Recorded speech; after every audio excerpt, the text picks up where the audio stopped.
Doogee V30 review. Not a cheap phone, but also not underspecified for the price. Exceptional performance and features in a chunky go-anywhere design. Lots to like here with relatively few flaws. The V30 shows well how Doogee is matured as a phone maker. Each time Doogee comes out with a new flagship design, it moves the bar for numerous companies in the rugged phone sector. The new V30 takes features exclusive to premium branded phones only months ago and delivers them in an affordable package for those that work outdoors or yearn to adventure. Taking the rugged phone boxes, this is an i68, i69K, and MILSDD 810H compliant design that can handle dust and water, including full submersion for limited periods and shallow depths. But the parts of this phone that will interest the discerning customer are all inside.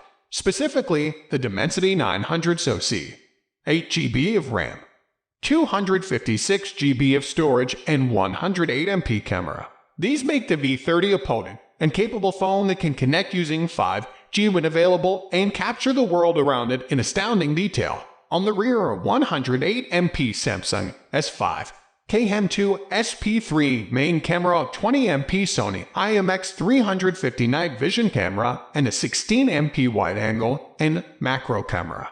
For selfie takers, the front has a 32 MP IMX6 116 AAJ H5C front camera, like we've seen before with this sensor. The taking of 108 MP images negates some of the special features like HDR and bokeh, but you can get those things in a 12 MP mode. However, other phones don't offer 4K video capture, and the V30 does, along with lower resolutions. Viewing those pictures or stream content is easy on its 6.58-inch IPS 120Hz display with a natural resolution of 2408 and 2080, similar to one of that we've seen before on the Ulefone Power Armor 17 Pro. With a battery capacity of 10,800 mAh, the V30 should operate for more than 3 days of normal use without needing a recharge. And, using the included 66W charger, it can recover 50% of its battery capacity from empty in around 30 minutes. These features and its 5G functionality make the V30 an exceptionally good choice for anything traveling abroad, capturing images and video, and then securing them over cellular or Wi-Fi connections. It might not be the cheapest rugged phone design, but the amount of technology the Doogee shoehorned into it makes it easily worth the asking price. The Doogee V30 cost $449.99 directly from Doogee or $529.99 on Amazon.com for next-day delivery. European costs from online retailers are slightly better, with the Amazon.co UK cost being just PS $407.99. Whereas direct from an Australian online retailer, the V30 costs $779. But if you want a real bargain, Doogee has this phone at its own outlet on AliExpress, and it costs only PS $329.16 or $395.24, although delivery might take 30 days or more.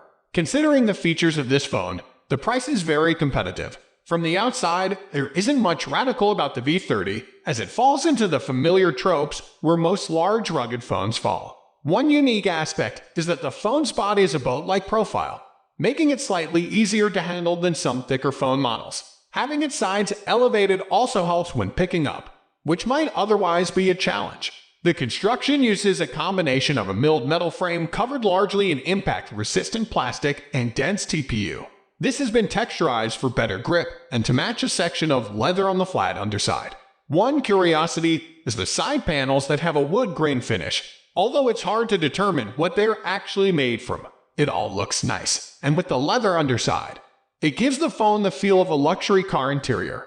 Every phone maker seems to be glued to this layout with the thumb-activated power button, and Doogee engineers didn't buck that trend. It works well for right-handed users and less elegantly for left-handed.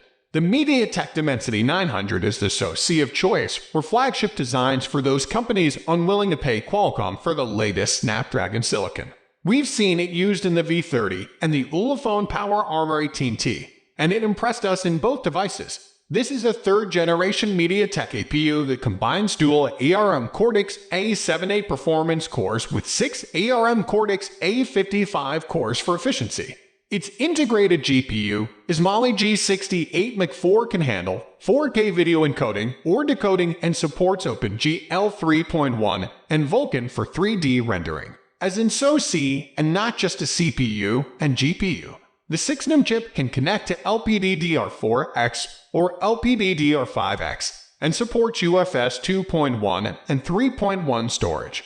In this phone, the memory type is LPDDR4X, and this is one of those designs where the amount of RAM can be expanded by sacrificing some of the storage. This memory fusion mode enables up to 15 GB of RAM to be allocated, nearly doubling the amount available for apps. We've seen the 108MP Samsung S5K M2 main sensor before on the Ulefone 17 Pro, and it can deliver some amazing resolution images if you need the highest levels of detail. The trade-off for getting 12,000 into 8,992 resolution pictures is that it will only do this in a basic snapshot mode, with all the Clever Pro and Specialist capture being limited to 12MP.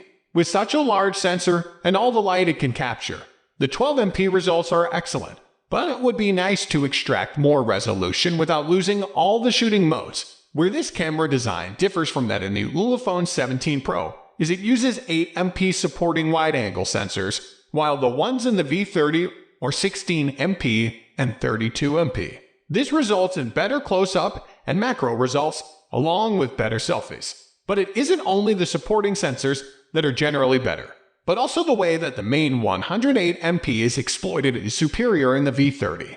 We've seen designs that use this sensor and then offer only 2K video resolution, but the V30 does offer 3840 and 1160 aka 4K UHD. The screen might not have the resolution to display these capture without scaling, but it can grab video at 4K. The performance of this phone is terrific, as across the benchmarks. These results display its superiority to MediaTek Helio series OCS and the Qualcomm Snapdragon 485G in every test. The Dimensity 900 is equivalent to the Qualcomm Snapdragon 695 in a few respects, though it is marginally better in many areas. Whereof an octo-core OCS are good at multi-thread tasks, but less wondering at single-task challenges. The 2.5 GHz Cortex-A78 performance cores deliver excellent single-thread performance, but when two of these are combined with the 6 Cortex-A55 cores, it can also achieve excellent results in multi-threaded scenarios. When phones get more than 10,000 mAh, they've got enough battery for extended use without a recharge, and this one has 10,800 mAh battery inside. According to Doogee, the V30 should operate for more than 3 days of typical use without needing a recharge, and it might make it to a fourth. The included 66W charger can recover 50% of its battery capacity from empty in around 30 minutes, although if you use the 15W wireless charging, it will take 4 hours to reach the same level. There are rugged designs that offer more battery, but they trade weight for that advantage, and the physical mass of the V30 isn't so great that it becomes impractical.